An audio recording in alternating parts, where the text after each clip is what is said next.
Bonjour et bienvenue sur Cocotte TV. Aujourd'hui, nous allons vous parler de la Gigabit Aorus H370 Gaming 3 Wi-Fi. C'est une carte mère milieu de gamme, comme nous le verrons tout à l'heure, de par son équipement, mais également de par son chipset. En effet, le chipset H370 signifie qu'elle va pouvoir accueillir des processeurs Intel Coffee Lake, donc des processeurs de 8e génération de Core de chez Intel, et également que cette carte mère ne sera pas dans la capacité de faire de l'overclocking, contrairement au chipset Z370. Voilà, donc c'est plus clairement une carte mère de milieu de gamme. Sans plus tarder, nous allons passer au bundle. Dans ce bundle, nous allons avoir le manuel utilisateur, deux câbles SATA 3, la backplate Shield, le CD de pilote.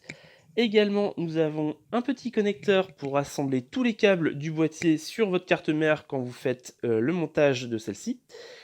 Et également une carte Wi-Fi au format M2. Et comme nous verrons tout à l'heure, il y a un petit emplacement spécial prévu sur la carte mère pour cette carte. Et on peut également dire de cette carte Wi-Fi qu'elle peut donc accueillir une antenne Wi-Fi en deux voies avec un PADI standard qui vous permettra donc de la remplacer très facilement si l'envie vous en prenez. Et sans plus tarder, maintenant la carte mère. Et voici la Gigabit Aorus H370 Gaming Wi-Fi.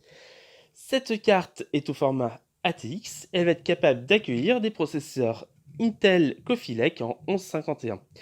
Donc la carte mère va être alimentée par une prise 8 broches pour le CPU. Nous allons avoir également donc 4 ports de RAM en DDR4 qui peuvent monter jusqu'à 2066 MHz. Donc ils ne montent pas plus haut car, on le rappelle, cette carte mère ne prévoit pas de possibilité d'overclocking. Ensuite, la carte va être alimentée par un 24 broches. Pour le refroidissement, donc c'est assez complet, on va trouver 5 connectiques en 4 pins PWM pour les ventilateurs, dont une qui va être dédiée à une pompe de water cooling et une autre à une pompe all-in-one pour le CPU.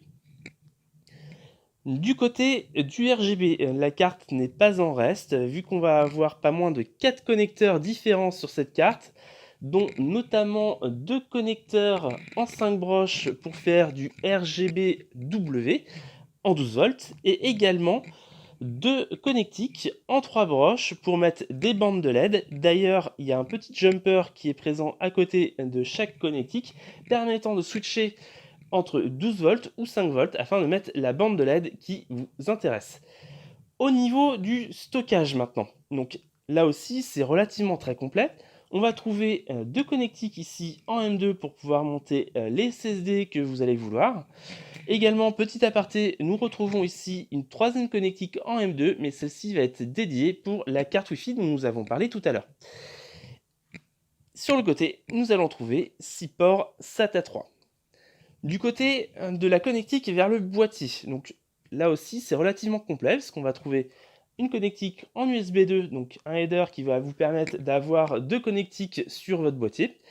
Également un header en USB 3.1 Gen 1 et un autre ici. Le premier va être en type A et va vous permettre d'avoir 2 connectiques sur votre boîtier, et le deuxième est en type C, vous permettant d'en avoir une. On passe maintenant au connecteur arrière de la carte mère.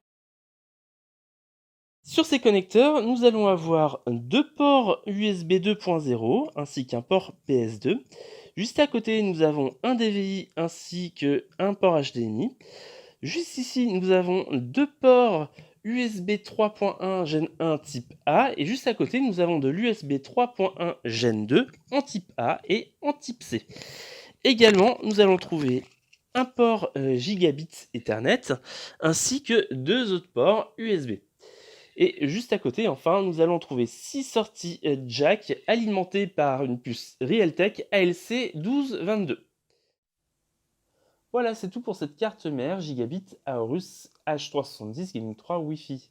Cette carte mère est relativement complète, vous pourrez y mettre les éléments que vous souhaitez, notamment avec la présence de 4 headers RGB pour mettre les éléments que vous souhaitez dessus, ainsi que 2 ports M2 pour mettre du stockage rapide. Petite ombre au tableau, on notera l'absence d'une sortie optique pour le son, ainsi que l'impossibilité de faire de l'overclocking, mais ça c'est lié au chipset. Cependant, quand on ramène le tout sous un rapport équipement-prix, c'est plutôt intéressant vu qu'on va trouver cette carte mère aux alentours des 140 €. Ça fera donc le bonheur de tous ceux qui veulent monter une configuration sans processeur en version K de chez Intel. Voilà, c'est tout pour aujourd'hui. Je vous dis à très bientôt sur Cocotte TV et également sur cocoteland.com pour des tests complets.